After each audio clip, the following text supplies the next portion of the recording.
घरोघरी रोज पडणारा एक प्रश्न म्हणजे लहान मुलांच्या डब्याला रोज रोज पौष्टिक आणि चविष्ट स्वादिष्ट काय द्यायचं. पोळी भाजी खाण्याचा तर मुलं खूप कंटाळा करतात. मग असं काय मुलांच्या डब्याला द्यावं की जे पोळी भाजी इतकं स्वादिष्ट आणि हेल्दी असेल म्हणजे मुलं ते आवडीनं खातील. रोज रोज पोळी भाजी करून कंटाळा तर येतोच, शिवाय मुलं सुद्धा ते खूप आवडीनं खात नाहीत. नमस्कार, गृहविष्णू किचन मध्ये आपलं स्वागत. आज आपण पाहतो एक वन डिश मील एव्हरग्रीन मोड आलेल्या हिरव्या मुगाचा पराठा. चला तर मग सुरुवात करूया आजच्या रेसिपीला. लहानांपासून वृद्धांपर्यंत सर्वांसाठी पौष्टिक, स्वादिष्ट, हेल्दी, खमंग, खरपूस एव्हरग्रीन मोड आलेल्या हिरव्या मुगाचा पराठा.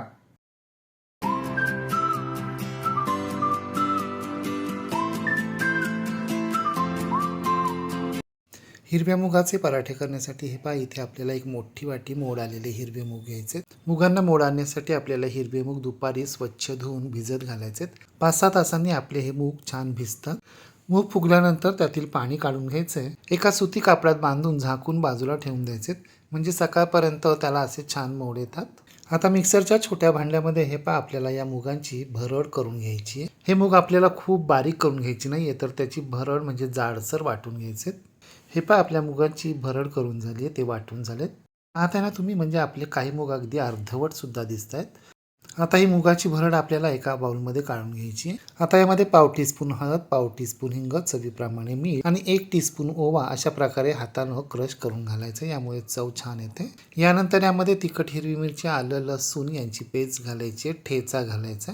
यामध्ये मिरचीचं प्रमाण जास्त घ्यायचं आहे. मिरचीपेक्षा कमी लसूण आणि लसणापेक्षा कमी आलं अशा प्रकारचा आपल्याला हा ठेचा तयार करायचा आहे. हा 2 ते 3 टेबलस्पून ठेचा यामध्ये घालायचा आहे. यानंतर यामध्ये बारीक चिरलेली हिरवीगार फ्रेश कोथिंबीर घालायची. शक्यतो कोथिंबीर गावरान असलेली बरी, त्यामुळे चव छान येते.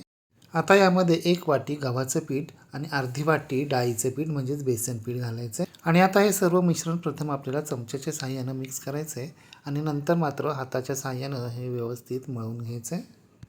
आपले मोड आलेले हिरवे मूग 2 वाटी होते, ते भरड वाटून झाल्यावर 1 वाटी झाले. म्हणजे आतापर्यंत आपण मोड आलेल्या हिरव्या मुगाची भरड 1 वाटी, 1 वाटी गव्हाचं पीठ आणि अर्धी वाटी डाळीचं पीठ घातलंय आणि चमच्यानं मिक्स करून झाल्यानंतर हे पहा, यामध्ये आपल्याला पाव वाटी पाणी घालायचंय.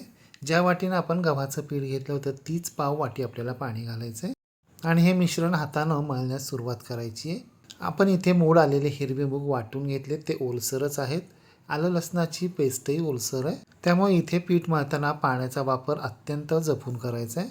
आपल्याला इथे पुरीप्रमाणे घट्ट पीठ मळून घ्यायचं आहे, पातळ करायचं नाही. हे पहा, आपलं पीठ मळून झालेलं आहे.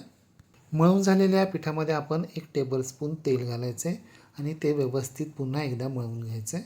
आणि यामध्ये एक जिन्नस वापरायचं राहून गेलं, ते म्हणजे कसुरी मेथी. ती आता 1 टेबलस्पून कसुरी मेथी आपण यामध्ये घालूया. कसुरी मेथीने चव खूप छान येते.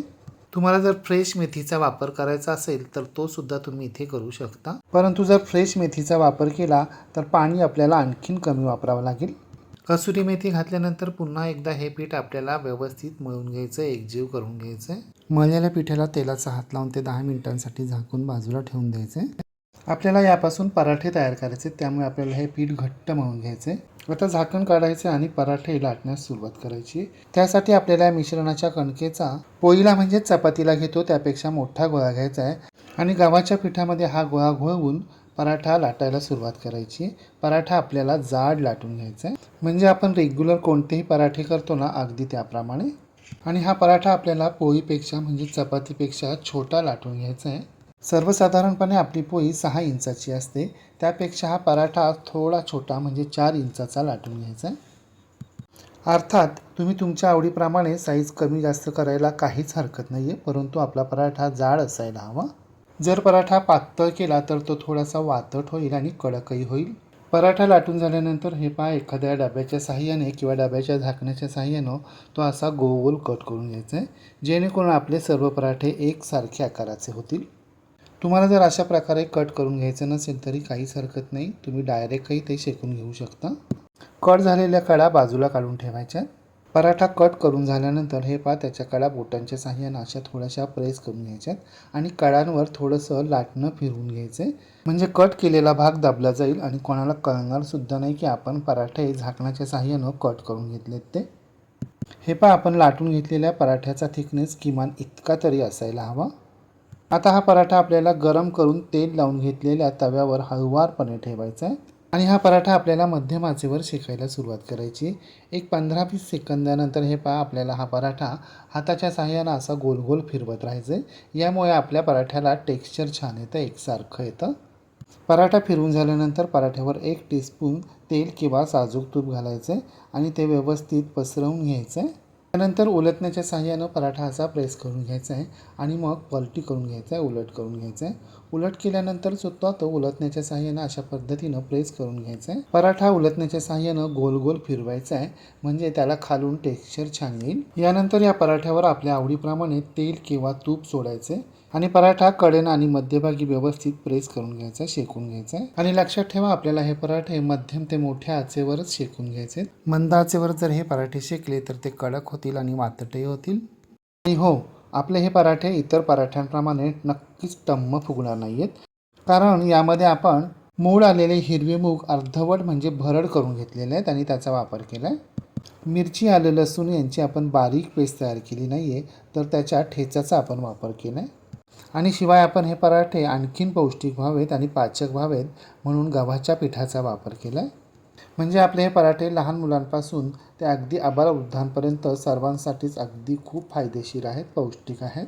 लहान मुलं सहसा कडधान्यांची भाजी खायला नको म्हणतात, त्यांच्यासाठी हा पराठा अत्यंत चांगला पर्याय आहे. हे पहा, आपले 2 पराठे खमंग खरपूस भाजून झालेले आहेत. इथून पुढचे सर्व पराठे आपल्याला या प्रकारेच खरपूस खमंग भाजून घ्यायचे. एवढ्या साहित्यामध्ये आपले या आकाराचे 5 पराठे तयार होतात. तयार झालेले हे पराठे आपण एका सर्व्हिंग प्लेटमध्ये काढून घेऊया. मी इथे पराठे खाण्यासाठी गाजराचं लोणचं, मटारचं लोणचं आणि मेयोनीज बरोबर सर्व करतोय. तुम्ही तुमची आवडती चटणी, सॉस, दही किंवा इतर कोणत्याही रस्साभाजीबरोबर याचा आस्वाद घेऊ शकता. तुम्ही सुद्धा या पद्धतीने मोड आलेल्या हिरव्या मुगाचे पौष्टिक, खमंग, खरपूस, स्वादिष्ट पराठे करून पहा. म्हणजे आपल्या मुलांच्या डब्याला पोळी भाजी न देता ही 1 डिश मील करून पहा व कशी झाली ते कमेंट बॉक्समध्ये मला नक्की सांगा. रेसिपी आवडल्यास लाईक, शेअर, कमेंट करायला विसरू नका.